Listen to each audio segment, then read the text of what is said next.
Hi, my name is Leah Day, and welcome to this free motion quilting project video. Today I'd like to go back to that earth section that we were working on last week with the foundational design Echo Edge Stitching, and I'd like to cover that area with paint. The black whole cloth that I'm working on, well, it's just doesn't have any color in it, and I'd really like to show you how to add some color with these paints. They are Jacquard textile Luminaire textile paints, and they look beautiful on black fabric. So let me show you exactly how I paint the surface of a quilted quilt. So here is the section that I want to cover with paint. And the thing to keep in mind is, of course, you don't want to go outside the edges, and if you really wanted to get obsessive about it, you could use some masking tape and go around the edges.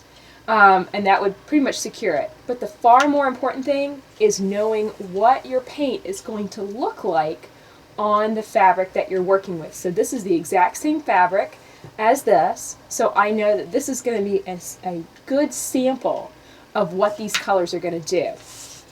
And so I've got two green colors here, and from the name I would have thought that this one would be the one to pick. It is metallic olive, and I would have thought, well, that's a good color to go with, and I would have just tried it out. But stop and make a sample. That is always the lesson. This is metallic olive, and you can see that once it gets on black fabric, it does not look green at all. It pulls out the gold pigments, and that is not the color I'm going for. Instead, I'm going for one of these. And of course, this is black fabric. It's hard to keep up with it. So I make also a sample of the identical colors on white, and that way I can write in the names.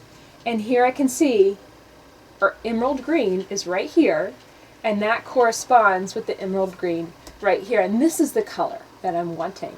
So I would really strongly advise you to make a sampler like this so that you have both a white version and a black version. You can write the names on the white version and line them up. And let me just show you how I do this. I need to actually make a sample of the blue color I'm going to be using. So I'm going to fold both of these in half. Okay, so they're side by side. They're right there. I've got my blue paint, and I'm going to give it a good shake. And I'm just using the lid to one of these Glad containers. It's really a good choice for this kind of thing because it's cheap, it's plastic, it can be thrown away when it's too messy, but it's not too expensive. If you happen to have, one of those palette thingies for paint, that would be great too. Okay, so I'm just going to pour a little bit of paint here. You don't need much. This really covers quite a lot of space with just a little bit of paint. Okay. Just take my brush, and then I'm just going to brush just a line right here on the white, just making sure that this is the color that I want on my fabric. Because especially with these Luminaire paints, you can put something on there and you think that it's going to work out perfectly, and then it comes out just really different from what you expect. And I've not found that these are very easy to blend. You can kind of cover them in layers, and that works. But again, it's something you're going to want to sample. So there's the white one done.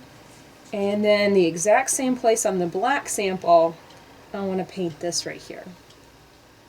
So that way they're matched up in the same place on both samples. There we go. So you can see exactly what you're going to get with that color. And I'm going to set these two samples aside so that way they can dry. And this paint does take a little bit to dry, so you want to make sure to be really careful about where you put this and where you're painting your quilt. Simply because you don't want to, accidentally get this on something or get this on another quilt that doesn't need to be painted. So now that we know how to make a sample of the colors we're going to use on this quilt, let's learn how to actually paint the earth section and express your love. We're going to get on the quilt, and we've got everything kind of laid out. We've got our paints ready to go, and we've got two paint brushes because we're going to be filling in here with blue in the water section and green in the earth section. So I'm just going to pick up some green paint and just start working off the edge, right where those two colors come together.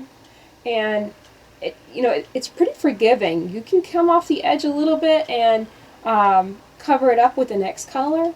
You just don't want to go crazy with it. You don't want to make some wild mistake, because sometimes it's tricky to cover that up. I made a mistake once of using the wrong color in a section of a quilt, and it was layers and layers and layers of paint before I felt like it was truly covered up and properly disguised. So it's definitely something that you want to keep in mind, to try and stay right in those lines and not accidentally pick up the wrong color of paint.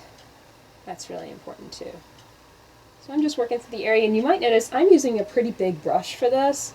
I really like to kind of get the paint in there quickly and efficiently. I am a quilter, not a painter. I don't consider myself a painter. So I really want to get in there and just get it applied, get it on the quilt.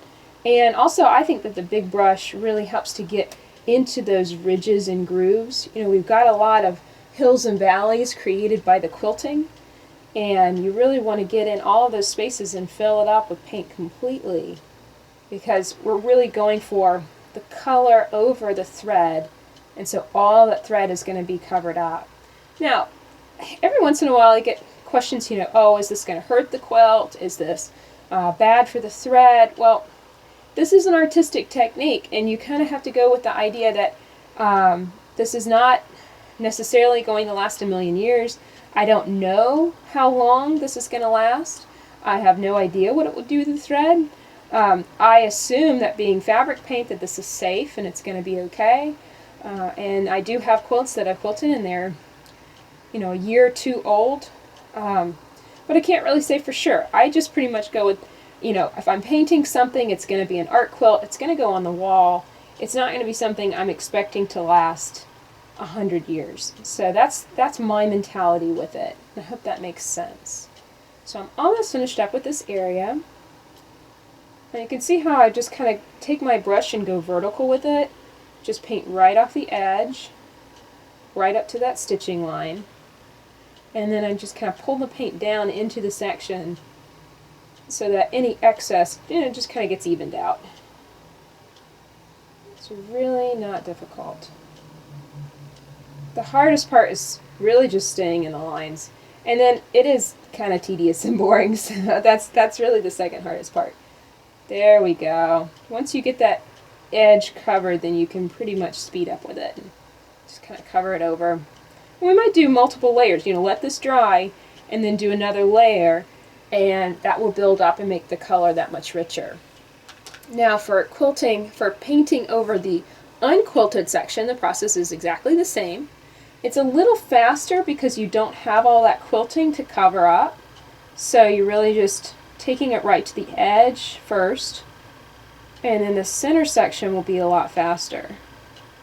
Now one thing also to note, really watch your hand in this. I'm left-handed and I have a tendency to get this part of my hand in just about anything. So just watch that. If you have a tendency to, kind of slide your hand against a piece of paper as you're writing or as you're painting, just watch that, because if you get paint on your hands, then it's really easy to get it on other sections of the quilt that you didn't mean to get it on. And you just want to watch out for that. Okay. And I'm not using nearly as big of a brush for this section because I really want to be a little bit more careful, making sure that the blue is going over the section and not leaking into either the background of the quilt or into the green section. You really just have to kind of go with your experience on the brush size. These are super cheap brushes I picked up at Walmart. You can get a multi-pack of multiple different sizes. They don't have to be anything special. Just like cheap $5 pack of brushes, and then just select the size that feels the most natural for you. The smaller the size, the more time this is going to take, of course. And I get frustrated really quickly with quilt painting if I have too small of a brush. So there we go. You can see how fast I pull that paint in there. So that's it for this video. I really hope that you'll give quilt painting a try. My name is Leah Day with the Free Motion Quilting Project. Find more videos on creating this quilt, Express Your Love, at freemotionproject.com.